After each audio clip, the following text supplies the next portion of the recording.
jomblo juga keliru, nikah juga lebih keliru lagi, serba keliru, nggak dapat hidayah.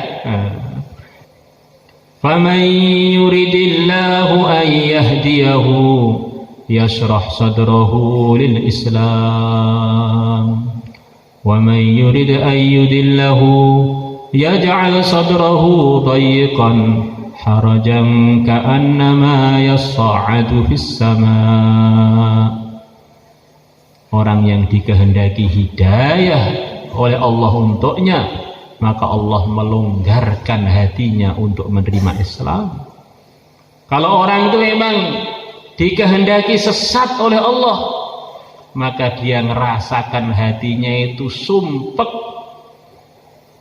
merasa keberatan untuk menerima Islam, seperti sumpeknya orang yang naik ke udara, naik sampai ke tempat yang nggak ada udara di sana. Pelepekan sampai ruang hampa udara. Maka kalau kita ini pengen tahu sebetulnya saya ini sudah dapat hidayah belum, ujilah diri kita. Kalau dengar perintah-perintah agama kok berat, oh berarti hidayahnya itu mendrip-mendrip. Kalau dengar perintah-perintah agama semangat, larangan agama siap untuk meninggalkan, kita berharap cahaya hidayah sudah masuk di hati kita. Maka cahaya hidayah yang sudah masuk perlu dirawat, yang belum masuk harus dimasukkan. Kalau enggak, para hadirin, orang itu kalau enggak ada hidayah, ngomong jadi keliru, mutuskan jadi keliru, jomblo juga keliru, nikah juga lebih keliru lagi, serba keliru, enggak dapat hidayah. Jadi apa saja keliru. Maka Nabi mengatakan, an-nuru idza dakhala al-qalb idza dakhala as-sadra fasakh. Nur hidayah kalau masuk di dada, maka dada itu akan longgar untuk menerima Islam. Hal lidzalika min alamin yu'raf. Apakah nur hidayah kalau sudah masuk di hati ada tandanya? Nabi mengatakan iya. Pertama adalah at-tajafi an daril ghurur. Tandanya hidayah masuk dalam hati seseorang kalau dia ini tidak tergiur dengan dunia. Orang itu boleh ajalah sekaya Nabi Sulaiman, duitnya banyak, kekuasaannya terluas seluruh dunia, manusia demit druwo, hewan-hewan semuanya taat pada beliau. Tetapi beliau nyontohkan tidak tergiur dengan dunia. Maka suatu hari beliau naik permadani, terbang. Begitu hebatnya Nabi Sulaiman, kalau terbang tidak perlu bensin, cukup naik sajadah miber. Kalau masih pakai bensin itu masih deso.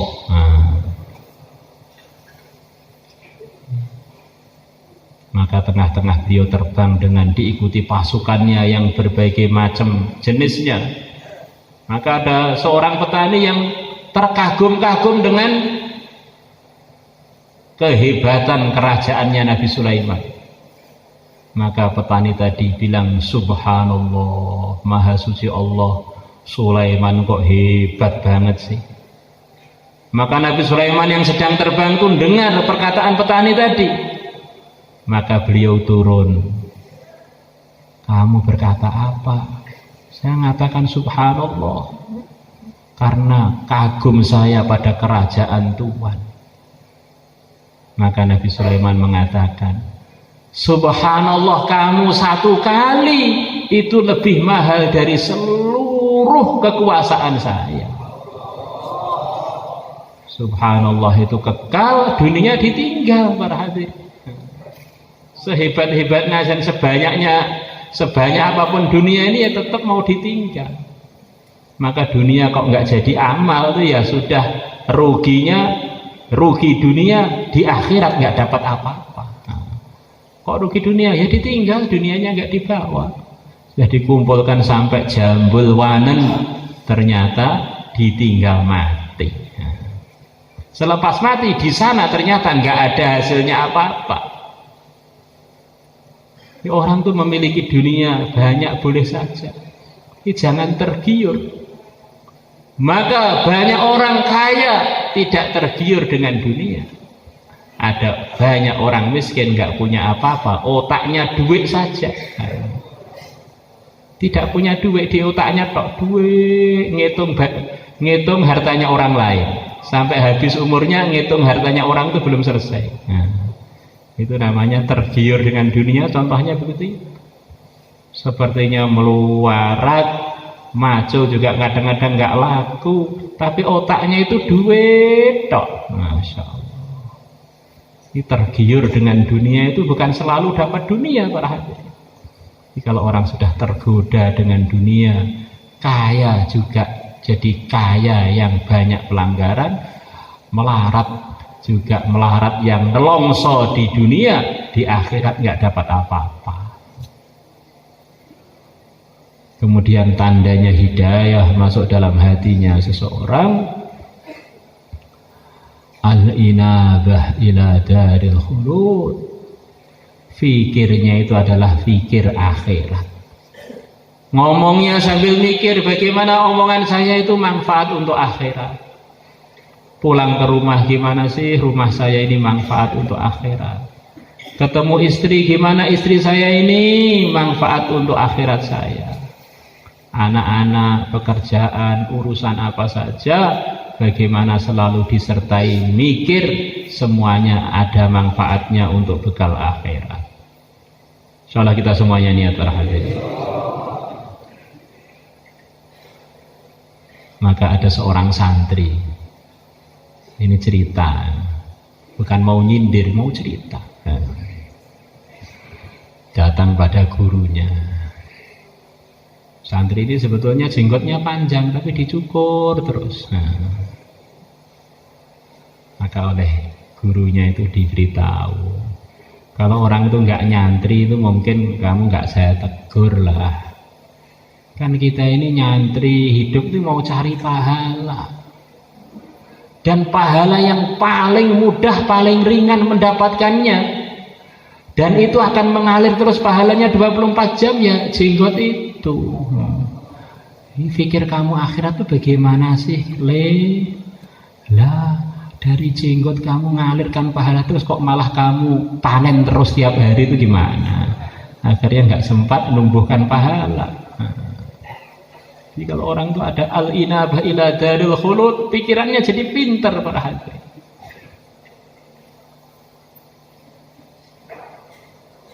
(24 jam masuk susah, duka, waktu bahagia, waktu kaya miskin. Kalau orang punya jenggot niatnya ikut arahan agama, ngalir terus pahalanya. Masya Allah. Kemudian langkah yang ketiga, tanda hidayah masuk dalam hatinya seseorang adalah al-isti'dad lil maut qabla nuzulihi. Siap-siap mati sebelum kedatangannya. Maka diceritakan para tabi'in dan zaman generasi soleh dulu meniru para sahabat, yang para sahabat adalah orang yang paling paham mengenai Islam. Kalau umur mereka sudah mulai masuk 40, maka mereka sudah mulai jereng sajadah di masjid, lebih meningkatkan konsentrasinya untuk persiapan akhiratnya melebihi umur-umur sebelumnya. Sudah 40 ini berarti sudah mulai lampu kuning. Itu kalau sampai 40 para hadirin. Kalau kita lihat, kita tengok kiri kanan kita, tetangga kita, berapa banyak bayi pun sudah mati. Kalau bayi aja sudah mati, apalagi yang sudah gede tambah layak mati. Apalagi yang sudah 40, apalagi yang sudah 60 lebih, tinggal berangkatnya. Ini kalau umurnya sudah 60, kalau umurnya sudah 60 para hadirin, orang-orang yang dapat hidayah itu sudah siap kain kafan. Maka kemarin tuh ada tamu dari Turki, yang ayahnya itu dulu termasuk jenderal di Turki sana, salah satu pasukan khusus lah. Kami tanya guru-guru itu, di gambar-gambar itu pasukan Turki itu kok serbannya gede-gede, itu maksudnya apa? Apa nggak berat itu? Sudah perang, sorbannya gede-gede. Itu bukan sorban, itu kain kafan. Jadi kain kafan diudeng-udeng nih di kepala, itu akhirnya begitu nanti wafat dalam perjuangan langsung nggak merepotkan orang, langsung digulung di situ. Itu tandanya hidayah itu begitu itu. Maka langkah pertama untuk memasukkan hidayah adalah dengan keyakinan yang benar dimasukkan di lubuk hati kita.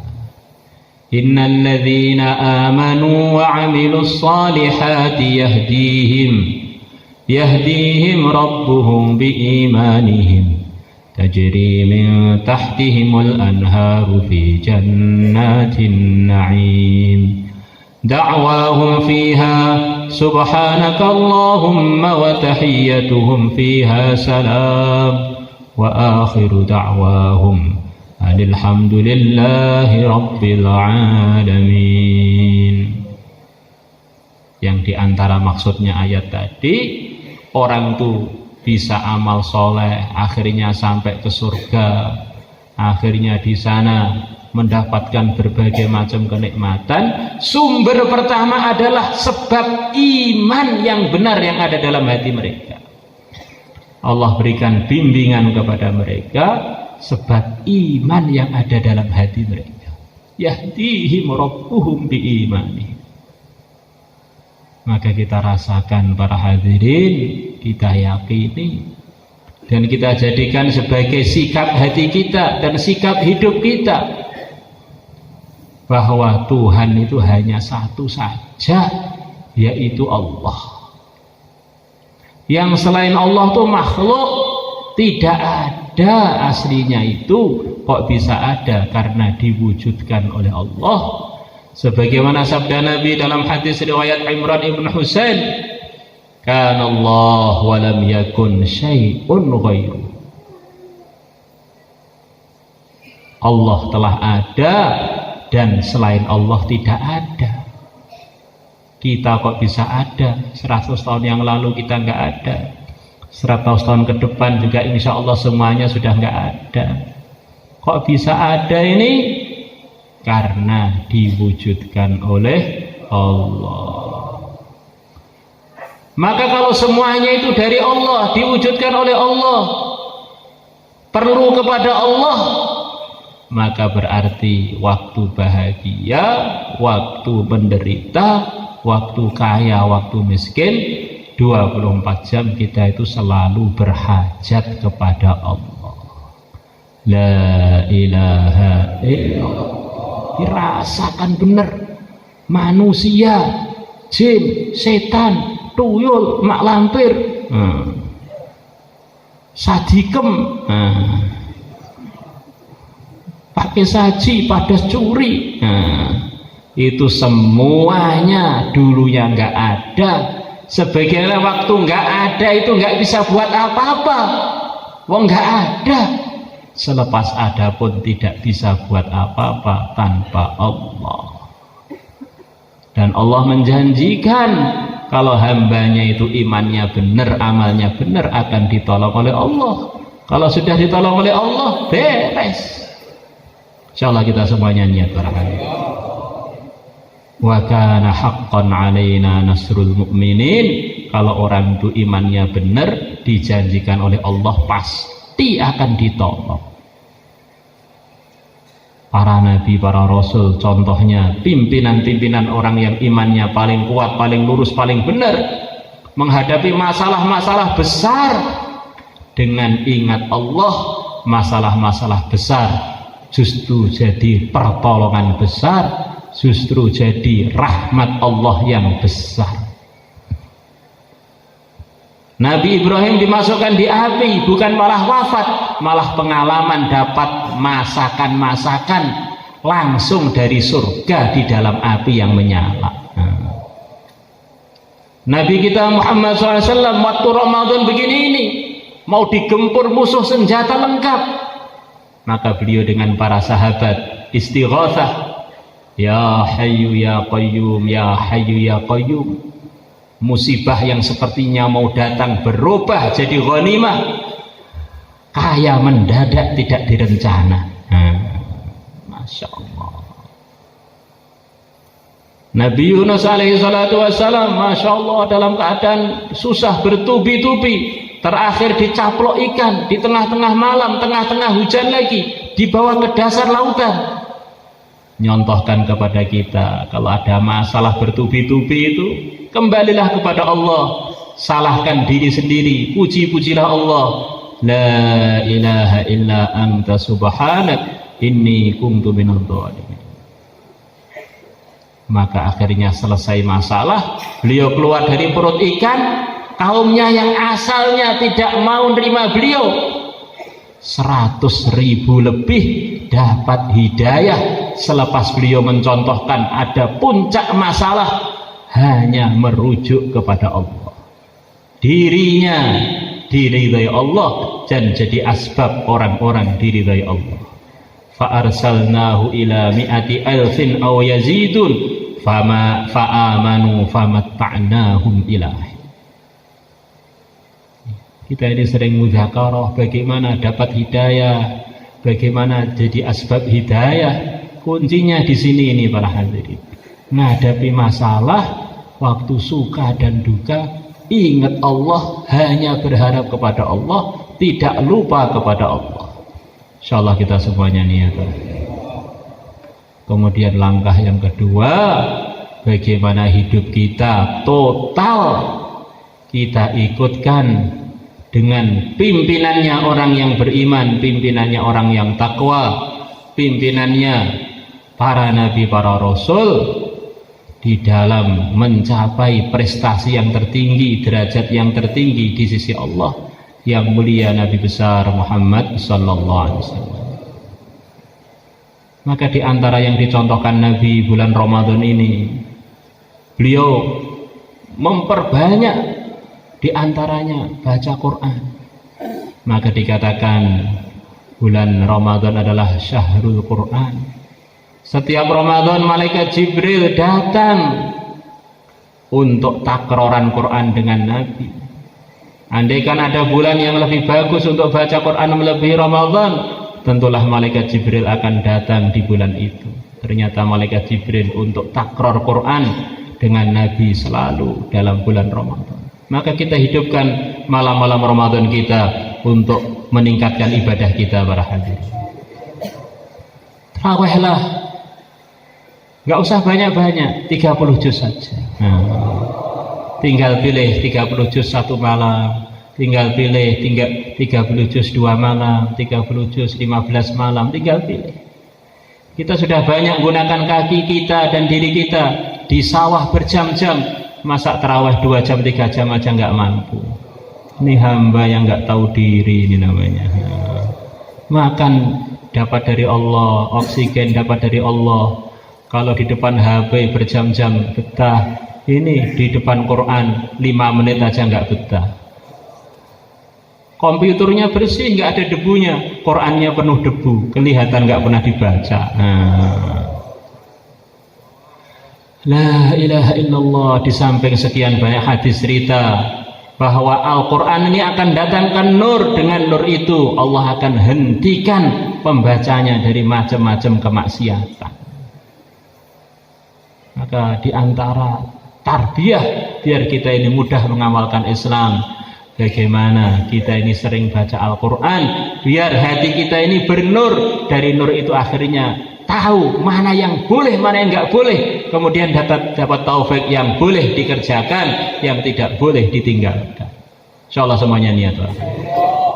Di antara yang dicontohkan Nabi bulan Ramadan adalah bulan perjuangan para hadirin. Badar itu terjadi pada bulan Ramadan. Maka bulan anugerah, 10 awalnya adalah isinya apa para hadirin? Rahmat. 10 tengahnya isinya maghfirah. 10 akhirnya ini anugerah-anugerah tertinggi. 10 akhir isinya adalah hamba-hamba yang menunaikan hak Ramadan dengan sebenarnya akan dibebaskan oleh Allah dari ditulis menjadi penduduk neraka. Dia masih hidup di dunia, mungkin dia masih hidup di terangkil ini, tetapi sudah ditulis ini penduduk surga, nggak usah pergi ke neraka. Maka orang kok dilewati Ramadan nggak ngambil manfaat dari macam-macam anugerahnya Allah, maka orang ini ruginya itu sudah pasti. Ruginya itu sudah pasti. Dan itu semua adalah hadiah dari Allah. Maka kita akhiri majelis kita dengan doa, baru taskil nanti. Insyaallah semuanya niat insyaallah. Kebaikan-kebaikan di mahalah kita kok bisa ada? Karena ada pejuangnya. Ini pesantren kok ada di mana-mana? Oh, karena ada pejuang-pejuang. Ini Indonesia kok bisa merdeka? Ada para pejuang-pejuang yang memperjuangkan. Kebaikan-kebaikan itu selalulah di dalamnya, di baliknya, dan yang meneruskannya adalah pejuang-pejuang. Maka kita ini pengen seluruh umat, di samping dia ini merasa sebagai orang yang harus beribadah, orang yang harus berzikir, jangan lupa dia ini adalah hasil perjuangan dari pejuang-pejuang sebelumnya yang telah menyampaikan iman, menyampaikan Islam padanya. Generasi selepas kita, generasi yang sekarang ini harus ada pejuang-pejuang yang memperjuangkan Islam yang telah diwariskan Nabi kepada umat ini. Siapa yang merawatnya, sukses akhirat, sukses dunia. Siapa yang meninggalkannya, yang terjadi adalah kebalikannya. Insyaallah semuanya niat insyaallah. Allahumma shalli ala sayyidina Muhammad wa ala ali sayyidina Muhammad. كما صليت على سيدنا إبراهيم وعلى آل سيدنا إبراهيم في العالمين إنك حميد مجيد. Ya Allah, ampunilah kami, Ya Allah, luruskanlah kami, Ya Allah, bimbinglah kami, Ya Allah, jadikanlah kami semua Ya Allah dalam bimbinganmu, dalam hidayatmu. Ya Allah, jadikanlah kami semua Ya Allah, umat yang sekarang, umat yang akan datang, semuanya berikanlah semua hadirin semuanya, berikanlah kepada keluarganya, berikanlah kepada semua urusannya umat Islam Ya Allah. Keburukan-keburukan yang kau jauhkan dari hamba-hambamu yang terpilih, jauhkanlah Ya Allah dari kami semua, dari umat Islam semua. Ya Allah, selamatkan umat Islam Ya Allah, selamatkan negeri ini Ya Allah dari fitnah-fitnah yang menyesatkan, fitnah-fitnah yang membingungkan, fitnah-fitnah yang memecah belah. Jagalah Ya Allah sebagaimana Engkau menjaga Islam, jagalah Ya Allah sebagaimana Engkau menjaga Al-Quran. Ya Allah, jagalah sebagaimana Engkau menjaga Nabi-Nya Quran, Nabi besar Muhammad sallallahu alaihi wasallam, Nabi besar Muhammad sallallahu alaihi wasallam. Ya Allah, pilihlah kami, keturunan kami, pilihlah pesantren kami, teman-teman yang hadir di sini Ya Allah, dan semua tempat Islam Ya Allah, untuk Engkau pilih jadi pejuang-pejuang agamamu Ya Allah, menyebarkan hidayah untuk dirinya, untuk keluarganya dan umat Islam seluruh alam dengan tanpa ada ujian, tanpa ada rintangan. Ya Allah, tolonglah kami semua Ya Allah bisa menunaikan haknya Ramadan dengan sebenar-benarnya, dengan memperbanyak tilawah di dalamnya, dengan menyempurnakan perjuangan di dalamnya, dengan menyempurnakan semua haknya. Akhirnya kami termasuk orang yang Engkau janjikan keluar dari Ramadan sudah bersih dari segala dosa, bersih dari segala tuntutan. Berikan anugerah ini kepada kami dan kepada umat Islam seluruh alam dengan tanpa ada ujian, tanpa ada rintangan. Ya Allah, aku kami minta kepada Engkau permintaan yang diminta oleh Nabi kami yang mulia Nabi besar Muhammad SAW, dan kami berlindung kepada Engkau dari perkara yang Nabi kami berlindung kepada Engkau darinya.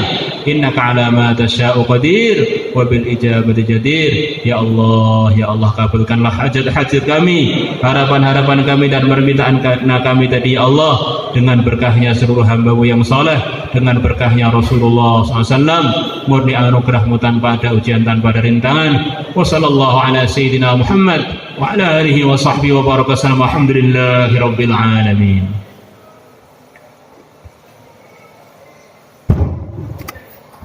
Jemaah sekalian, insyaallah